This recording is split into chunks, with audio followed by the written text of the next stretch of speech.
Arsenal host Manchester City at 4:30 on Sunday. The Be Humble derby is back, and I'm going to be previewing the game this evening here at Arsenal Unfiltered. But not just that, we're going to be having a little bit of fun in the second half where I pick an Arsenal and Manchester City combined 11. This is Arsenal Unfiltered. Let's get started.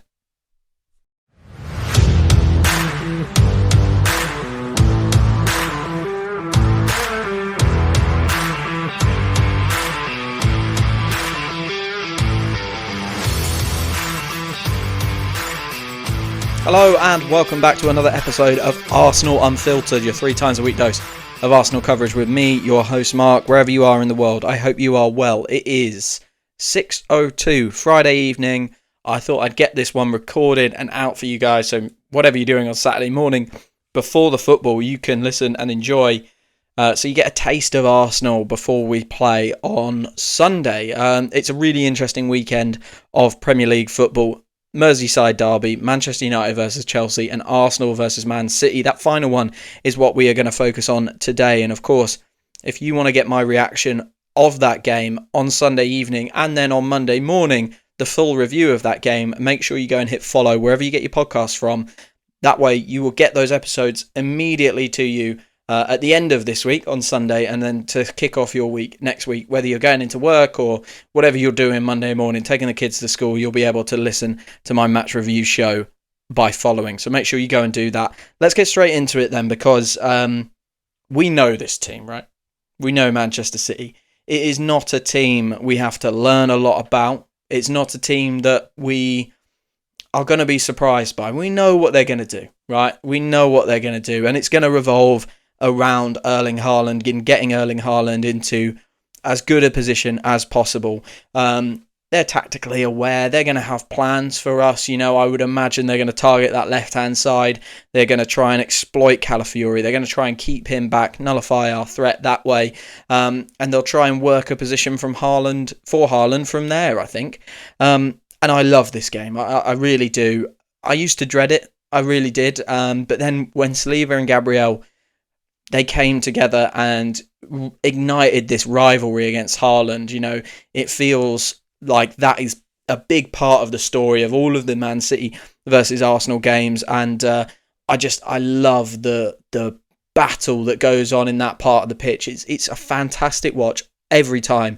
Sometimes Haaland's got the better of Gabriel and Saliba, and sometimes, well, a lot of the time, to be fair, Gabriel and Saliba have got the better of Haaland. I think they are the best two in coping with him so far in his Premier League career, and definitely the 2 centre-backs that have caused him the most grief. Let's hope we've got both of them, though. Mikel Arteta was asked in his press conference today, will we see William Saliba come back into the starting lineup? And he said, let's see. Of course, he didn't want to confirm. Obviously, he's been carrying an injury. He's done really well to be available for the last match, and he's really pushing it. So we will decide tomorrow who is best to start, Mosquera or Gabriel. Mosquera or Saliba. Gabriel will certainly start. So it is a toss-up.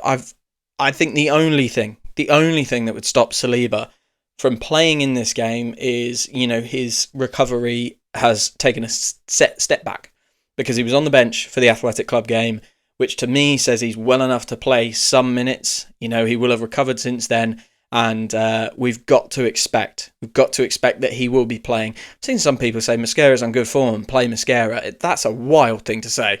You know, Mosquera's really impressed me, but this is William Saliba we're talking about. And it's also Erling Haaland. Erling Haaland, who has found it this year. You know, he is on great form. He's got 5 goals in the Premier League already. Looked really, really dangerous against Manchester United. Manchester United did not make it hard for him, to be fair. But I thought his second goal especially was a really good finish. They gave him a lot of space, but a really tidy finish. I think he's looked good when I've watched him this year. Looks well up for it and looks very, very sharp. Perhaps in contrast to Victor Gyökeres, who still doesn't quite look fit. Erling Haaland looks right at it. So that battle is going to be so interesting.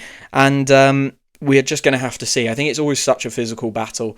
It's a game where not only are they trying to outthink each other, where they're trying to outfox each other in little moments with little bits of movement. You know, that's what it will come down to. Little bits of movement. Can Haaland feint his body one way to get away from Saliba, or can he just get that second second ahead of Gabriel in a jump or in a duel. We will see. But the physical battle will definitely be a key bit of this game. If you silence Haaland, you're doing a pretty good job against Manchester City because they've built their game around getting him in.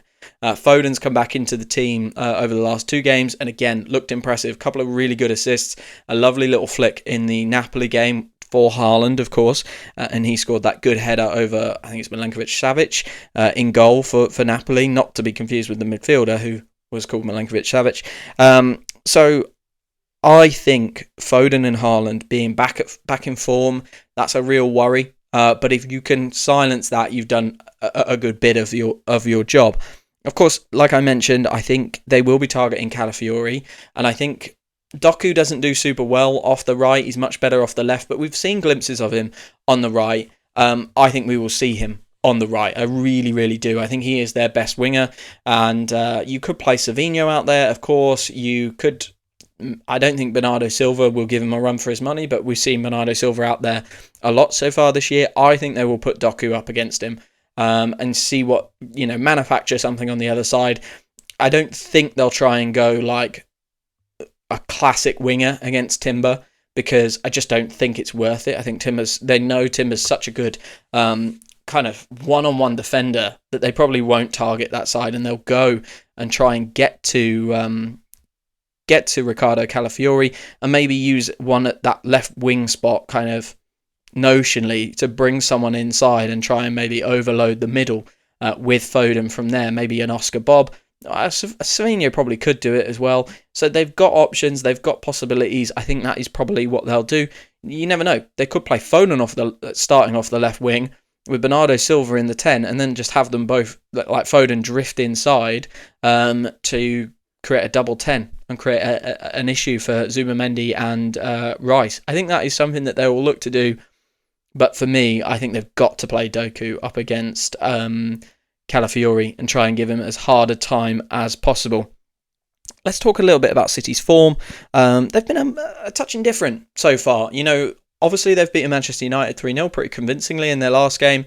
And they beat Napoli in the Champions League 2-0. Now, Napoli had a man sent off. So read into that what you will. That was on 21 minutes, so I'm not sure we can really read too much into that game. They also played on Thursday night, whereas we played on Tuesday. I think that's got to be an advantage for us. We're at home, we're going to have the crowd, and we've got an extra 2 days of rest in our legs. It's Friday, like I said, right now. I doubt they'll have trained today, if anything at all. And they might get a small session in tomorrow, but they're not going to be going crazy the day before a game. So we've probably had much more time to rest, much more time to kind of recoup and do our bits and bobs on the training pitch. So that's really positive and a real stroke of luck for us. We complain a lot as Arsenal fans about when the luck doesn't go for us. I think we've got to recognise having the home game and having 2 extra days of rest in comparison to Manchester City is a really big advantage. Manchester United did not give them a game. Manchester United were pretty terrible in that game and made some massive, massive mistakes. City dispatched Wolves on the first game of the season, but I think a lot of teams are going to dispatch Wolves this year if they carry on the path that they are on. And the games against Tottenham and Brighton, very indifferent. Very, very indifferent.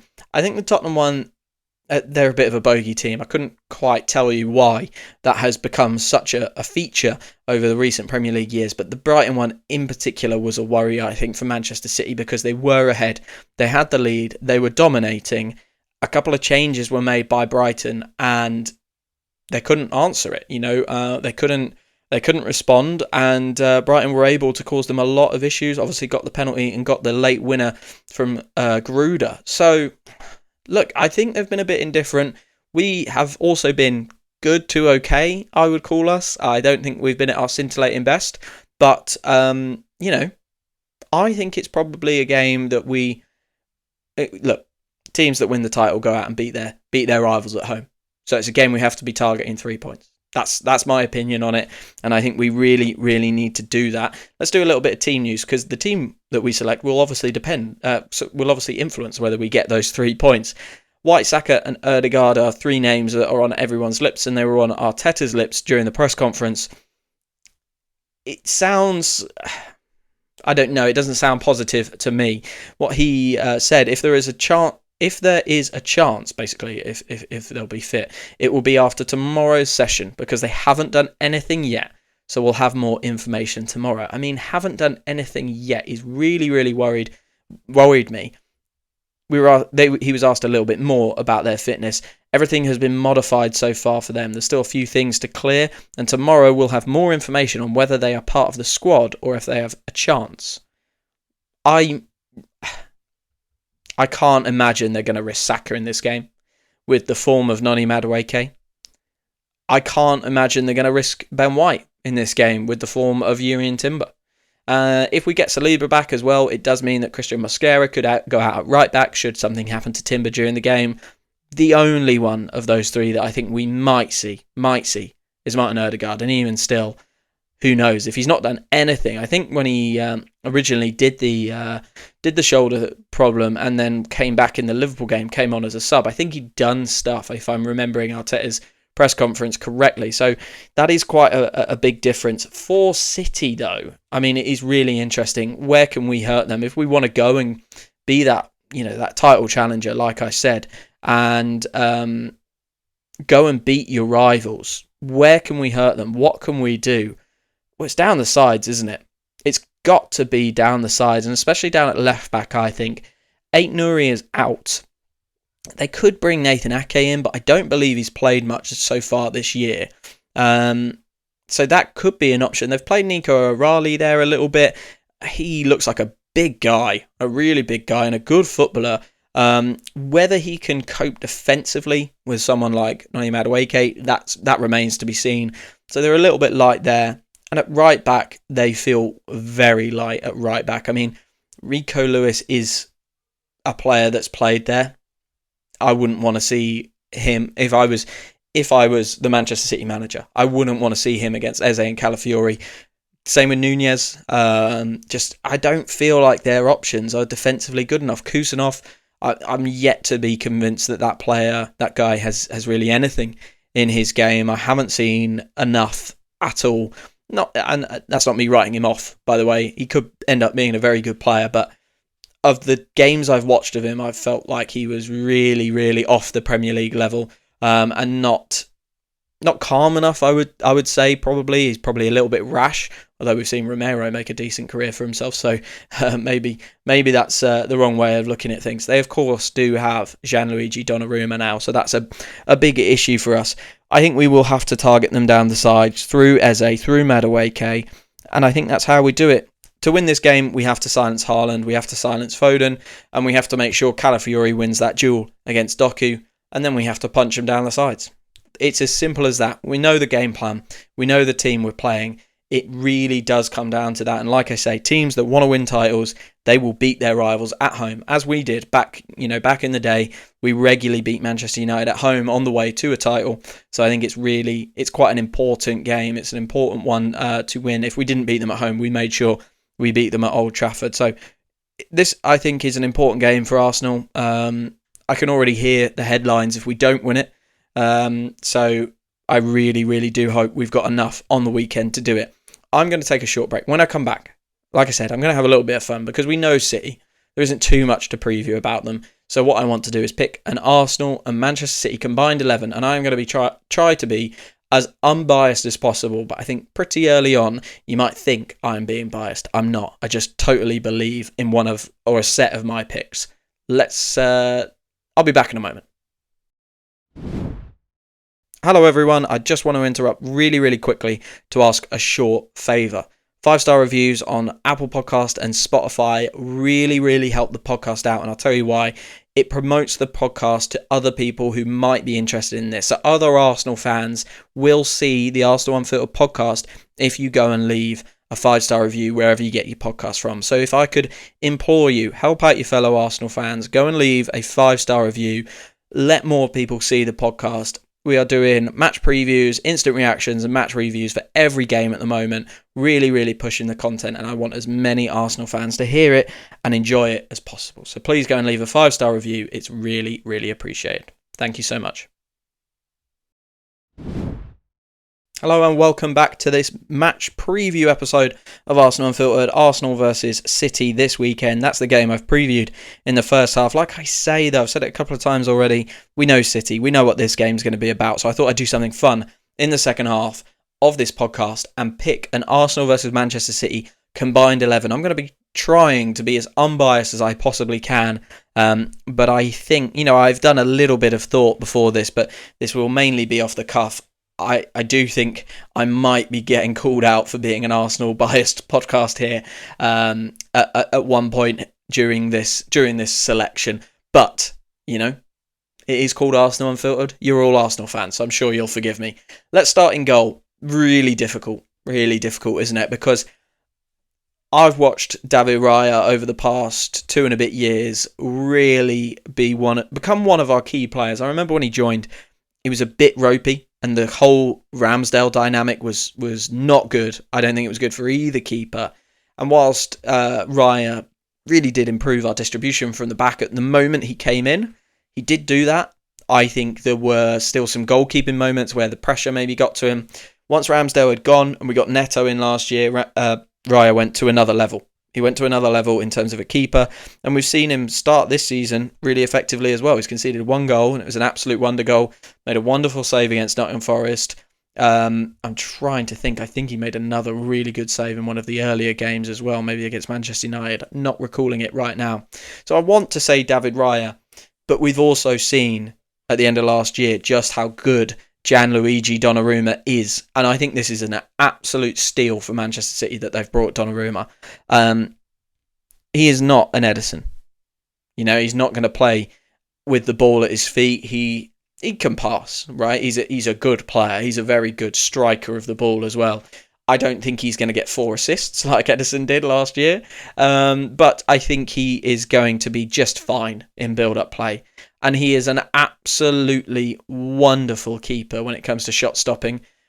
Maybe a little bit suspect when it comes to claiming crosses, but I'm sure with the goalkeeper coaches that they have at Manchester City, he will progress on that and they will do a very good job. I think I have to pick Donnarumma. And I know that feels rough having watched Raya be so good for many years now, but Donnarumma is a really special goalkeeper, and I think it is a right coup that they've got him.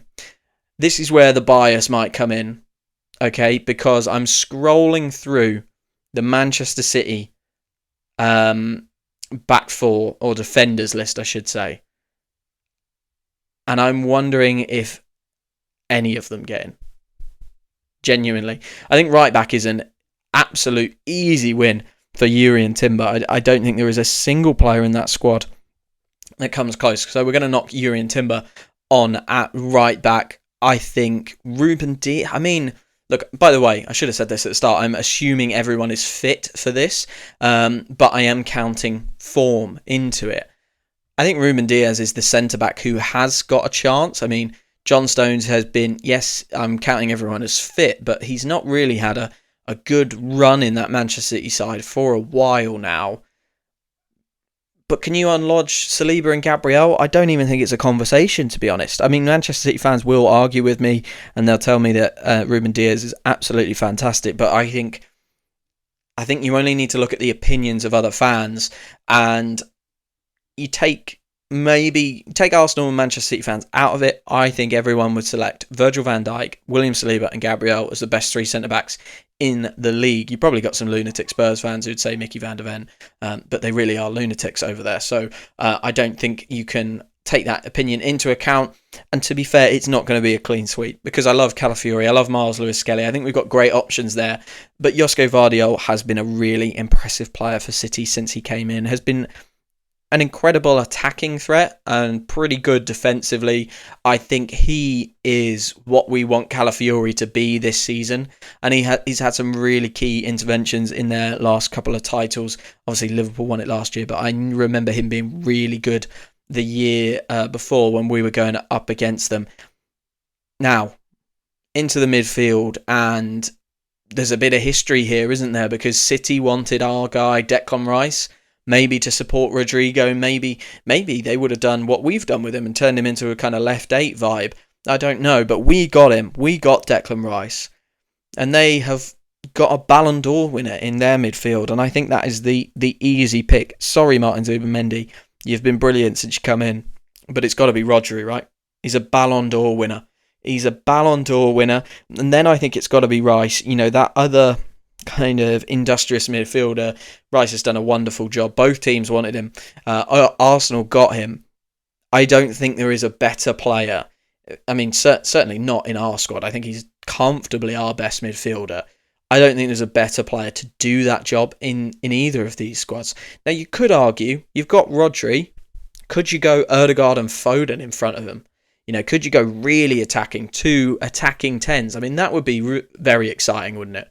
That would be very exciting. I think that's interesting, but I want to build a team that is balanced, and I want to build a team that can cope in games against Liverpool, against Barcelona, against Real Madrid, against the big teams. And I think if you were picking a team for your life, Declan Rice is in it. And that leaves a really difficult selection for that kind of more creative player in the midfield. They've also got Ryan Cherky, they've got Reinders who's come in. I'm not going to pick either of those guys because, to be honest, I haven't seen enough of them yet. They're very new into the squad. Bernardo Silva has been there for what feels like forever and is obviously a fantastic player. But I do think this is between Martin Ødegaard and Phil Foden. And Martin Ødegaard has had, you know, a really, really impressive Arsenal career so far. But I'd say the last 12 months have been really not great for him. You could say the same about Foden, but I remember watching him bang goals in that really tight title run that we had with Manchester City and thinking, how do you stop this guy? And he looks in good form again at the moment. So I think if you had a choice, you'd probably go Rodri, Foden, Rice in that midfield. 2 English lads as well. Nice to get them in playing together. It feels gross and dirty, and I love Martin Ødegaard. And I think if he still felt like the Martin Ødegaard of 2 years ago, I would put him in over Foden. I would, because I think his game intelligence and stuff like that is really, really important. But I've got Rodri and Rice to do all that sensible stuff that, you know, Martin Ødegaard does so much of that sensible stuff so well. I've got 2 of the best midfielders in the world in there to do that for us. Maybe I just need the maverick of Phil Foden in there. I think that's probably what you go for. So let's just have a quick count. We've got 1, 2, 3, 4 Manchester City players and 4 Arsenal players. So it comes down to the front line. Interesting. Really interesting. Okay. Right wing. I mean, it's just the most obvious pick in the world, isn't it? I don't think you can look anywhere other than Saka. And then left wing, I think that gets really interesting. Eze or Doku. God, that's hard. Let's go up front because I think, look, Victor Gyökeres, I really like what he's done so far. I'm excited to have him at the club. I am excited to see him play. I'm excited to see him share minutes with Kai Havertz. If you've listened to this podcast, you know, more than once, you probably know how much of a big fan I am of Kai Havertz, and the fact that you'll know the fact that I think he will continue to play a huge role this year. You know, he'll play a huge role this year despite Victor Gyökeres coming in. I think if he'd been fit, he would have played against Liverpool. If he was fit, he might have played in this game. You know, I think he is a player for the big games where we need to dominate the ball a little bit more. So we've got Saka right wing, Haaland up front because, sorry, I never really finished my point there. I really like Victor Gyökeres and Havertz, but I think Haaland, you know, he's Haaland. He's been so good for a couple of years now and broken tons and tons of records and is a nightmare for defenders, which means we are on 5 City players and 5 Arsenal players. I didn't think we'd get here. You can tell I hadn't prepared super large amounts for this. Okay, so Eze. I think you have to judge him on what he's done at Palace. He won Palace and FA Cup. You know, I think he's been really, really brilliant for them. I'm just trying to quickly pull up some stats about the 2 players. Doku, I don't know. This is genuinely one where you could go either way. Doku is a lot more of a winger. You know, he's a winger type, and I think he would give you a bit more balance in the sense that you've got Saka who can do a bit of both. You've got Foden who is a real He's a 10. And if you had Eze in there, you'd have another 10 style player, wouldn't you? Who can play off the left, but I think he would drift inside, as we've seen. Which one do you want? I don't know. I'm really torn here because I like Doku. But Eze, he has had a wonderful career at Palace, and I think he's going to have a wonderful career at Arsenal as well. Sod it. It's an Arsenal podcast. I'm going Eze. Don't care. Doku out, Eze in. We're going to have 6 players. They're going to have 5. That was a close call. That's tighter than I think I would have kind of thought. I do think we are a better team than City, especially at the moment. I think they have an abundance of top quality players, but they are really missing that kind of middle tier where I think we are quite stacked. We're stacked with players like Ricardo Calafiori, we're stacked with Noni Maduekes, we're stacked with, I'm trying to think of names now, Mosqueras, Mars Lewis Skellies, Ethan Wanieris, these players who kind of fill roles just in behind the starting 11 or as part of the starting 11, who aren't the stars, but do a really, really good job. So where I think, Manchester City have got Haaland, if I was picking an Arsenal and City squad, none of the other, City forwards really get in, I don't think. I don't think Marmoush gets in over Havertz or Gyökeres. Again, in the midfield, they've got Rodri. Absolutely. They've got Foden. But after that, I don't think you're getting many of these in the squad with the Arsenal midfielders that are in there as well. So, I think whilst it's very, very tight on the top level players and we can go toe for toe there between the two teams, I think it's that squad depth, that next tier of players, which make Arsenal feel like a stronger outfit this year. I'm going to read you back this combined 11 that I've just come up with off the fly before I close. So we've gone Gianluigi Donnarumma in goal, an Arsenal trio of Yuri Timber, William Saliba and Gabriel right back, right centre-back, left centre-back, with Vardio at left-back, Rodri and Rice holding down the midfield, Foden at like the 8-10, Saka on the right wing, Eze on the left wing, Haaland up front. That team is absurd. That would be so good, and it shows the quality that is going to be on the pitch come Sunday afternoon, and I really can't wait for the game. If you're looking forward to it as well, make sure you hit follow. You'll get my instant reaction on Sunday evening, and on Monday morning probably you will get the match review podcast, the full match review podcast. So make sure you hit follow so you don't miss any of that. Really, really exciting. It's a big game. I think we've got the physical advantage with a few more days of rest, but Haaland does look good. So William Saliba, Gabriel, they're going to need to be on it. Calafiori, I think, is going to need to be on it to make sure he's not targeted too much. And we are going to need to punch them down the wings and make sure we get in behind their weak fullbacks. That's all from me, guys. Thank you so much for following. Thank you for listening, and I'll speak to you again very, very soon.